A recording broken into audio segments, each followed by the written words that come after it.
New gameplay, new mechanic, and new archetype keep spawning and increasing each time. But having new additional means new power included called as a power creep. Some cards from first set up to now actively being watched and reviewed by the officials in the competitive level. Some get errata, restricted, or maybe soon in the future there might be cards to get banned. So far, there are a bunch of cards got errata and only 2 cards got restricted, Sunlong and Curse Crafter. But other than those cards, there are several cards that I think is super duper broken and we will try to seek out what and why they are broken.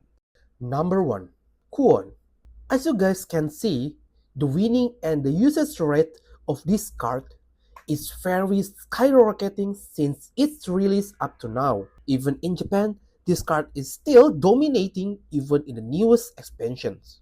As a core, this card is irreplaceable. Other cards in the deck often change, but only this guy never seen get out from the meta environment. Got reduced to 0 cost for Runecraft is a child play, which sometimes you can end the game very fast.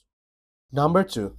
Fairy Dragon. You guys might think I will say Amethyst and you see the Forest Craft icon. I agree, Amethyst is broken, but what makes him broken is his support, which is Fairy Dragon. At the first glance, it might look smooth, but if you play Fairy Circle at the first turn, you might get intimidated very quickly, especially if you cannot handle them. Even if you can, they got generate additional tokens, which increasing curve for Forest Craft even more. His role in the deck is very versatile and cannot be changed.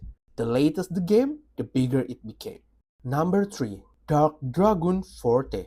All of people said she is scary, and I do agree. For 4 costs, you can deal 5 damage, which 1/4 of your health. And after evolving, she become more and more broken.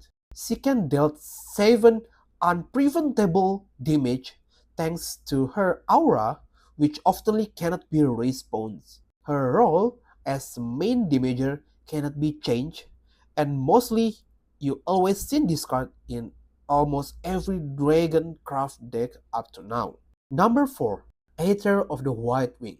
Drawing and looking at the top of the deck is already good for Shadowverse Evolve, but searching your deck and summoning them, I don't think you will be happy to see your opponents do that, especially when she literally can look for any Havencraft follower from the deck to the field, and any card she put alongside with her will make your game harder and harder. Number 5. Bush Kicker. Havencraft is one of the craft in Shadowverse Evolve with a lot of board wipe. But now, they gave it another super flexible board wipe with any damage you want. Also, he can recover your play point back so you can counter your opponent's next turn. Insanely broken card which might slip off your mind when you are not wary of your opponent's move. Number 6. Mistolina Forest Princess. If you think Forte is broken, then this one is just the same. She basically can give you guaranteed 7 damage to your opponent in a single turn without being intercepted, having big health and a single evac to reuse her spell, which basically can eliminate any hindrance on the board. Even though the evacs are require a lot of setups, but believe me, the setup is super easy and the payoff are very insanely amazing. Number 7. Alice Wonderland Explorer.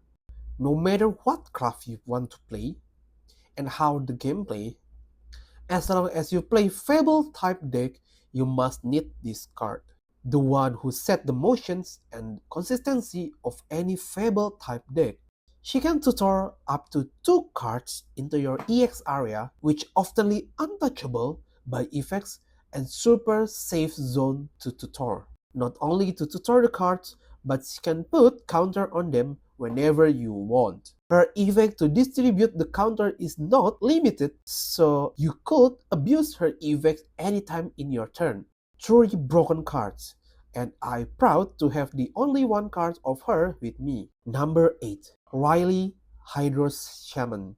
Just from her text effects, which is very long, we can understand why this card is very broken with a lot of effects going from only one card.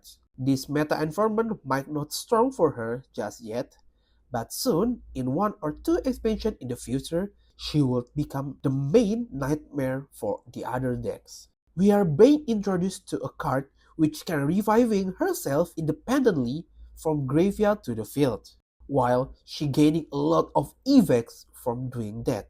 Number 9. Craze Executioner.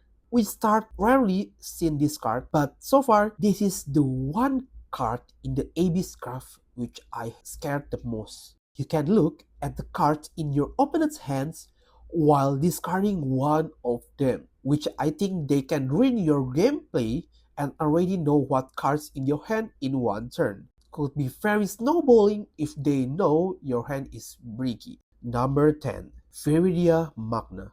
As one of the newest cards released in BP07 Verdant Steel, we can see the power creep from this card if you play Natura type deck.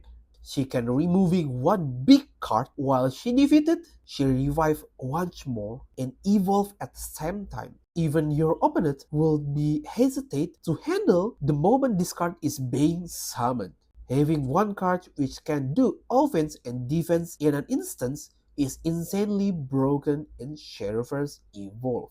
That's it for the top 10 broken cards part 1 in my opinions. I would like to know what card do you think broken in Shadowverse Evolve in the comment sections. Don't forget to subscribe and like the video to get more updates in the future. Thank you for watching and I'll see you again soon. See ya!